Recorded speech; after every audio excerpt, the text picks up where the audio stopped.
The Mutual UFO Network has thousands of volunteers across every US state and dozens of countries, and is one of the biggest and oldest civilian UFO organizations in the world. If you're ever questioning the official line on UFOs, you can join MUFON to answer your burning questions about extraterrestrial life and to talk with like-minded people. But are there some things even MUFON doesn't want you to know? This is Unveiled, and today we're uncovering the untold truth of MUFON. Are you a fiend for facts? Are you constantly curious? Then why not subscribe to Unveiled for more clips like this one, and ring the bell for more fascinating content. MUFON was established on May 31st, 1969, as a new way to chart UFO sightings, but it certainly wasn't the first organization of its kind. While MUFON itself had reasonably modest beginnings, starting off as just the Midwest UFO Network, many of its founding members had actually already gained alien hunting experience via different, smaller networks. Other groups that predated or briefly existed alongside MUFON, for example, were NICAP, or the National Investigations Committee on Aerial Phenomena, the Civilian Saucer Intelligence, and APRO, the Aerial Phenomena Research Organization. APRO was the longest-lived of these early agencies, which all began in the 1950s, but it still ended in 1988. For better or worse then, for the last 50 years, MUFON has been the foremost public UFO investigation group. But what does MUFON actually do? Among its roughly 4,000 members, MUFON has enlisted more than 600 field investigators. To become a field investigator, you have to complete various exams written by MUFON and embark on a short course, or boot camp, in the Arizona desert, which cost $150 in 2020, not including your travel or accommodation. It's these trained investigators, though, who go through the UFO sightings the group is inundated with all year round. They're primarily tasked with determining which ones can be easily debunked, and which can't. Away from the day job, there's also an annual MUFON symposium where the latest research is shared with other paying members. Then there's plenty of MUFON-branded merchandise to get your hands on, and there's even a 3-tier subscription service including MUFON TV, which grants access to the group's vast video archive. The benefits of an organization like MUFON are its dedication to transparency and getting the truth out there. Even locked behind a membership fee, MUFON's ever-growing database is still more accessible than high-security jobs at the top of NASA or the US Air Force, where you'd expect more official data on aliens to exist.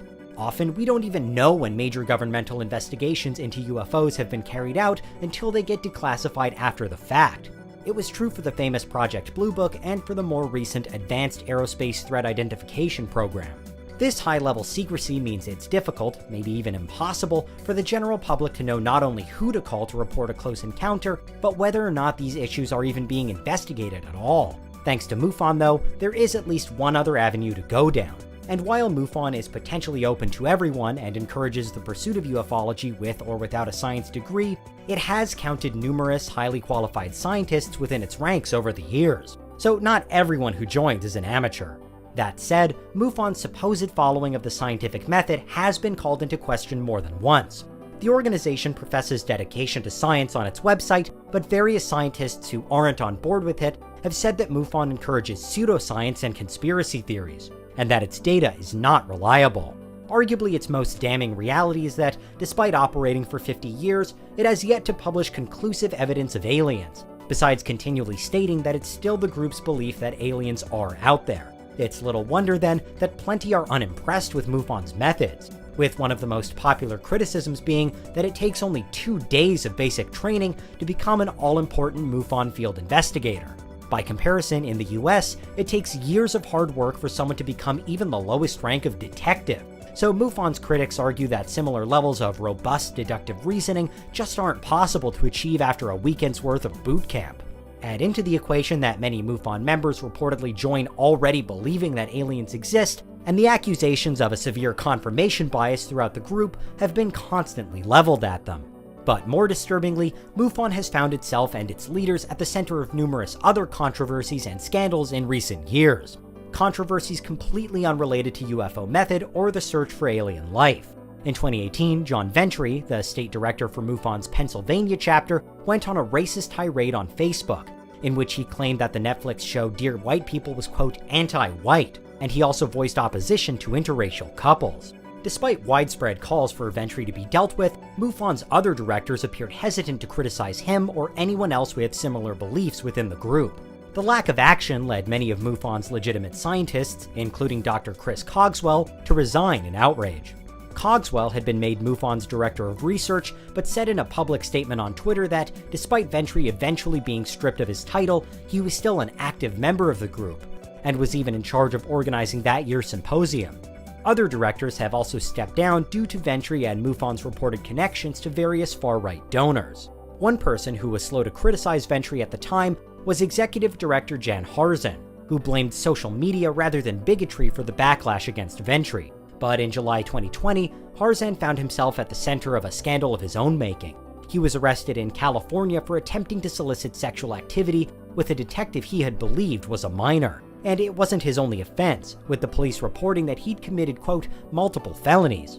MUFON's board of directors swiftly fired Harzan and said, quote, he will no longer serve any role in the organization. Cutting ties with Harzan and at long last Ventry might mean that MUFON can get back to what it was originally there for, watching the skies to freely investigate UFO claims. And it should be said that many of MUFON's on-the-ground members, those who go to local meetings but aren't involved in managing the group, have spoken out against the likes of Ventry and Harzan. The organization also takes a relatively decentralized approach, so MUFON's many chapters mostly work independently of each other without taking orders from on high, meaning there could be opportunities to rebuild.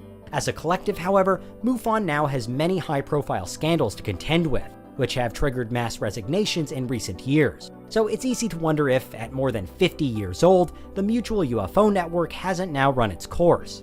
Perhaps more contemporary, more outwardly scientific groups should come to the fore of civilian UFO investigation. Clearly, in the internet age, publishing potential evidence for the existence of aliens is easier than ever, so the future of such a group looks to be very different to what it was in the past. Until we have solid proof that aliens do or don't exist, people are always going to be interested in investigating and theorizing on UFOs. But it's unclear if large, publicly run groups like this one are still fit for purpose. And that's the untold truth of MUFON. What do you think? Is there anything we missed? Let us know in the comments, check out these other clips from Unveiled, and make sure you subscribe and ring the bell for our latest content.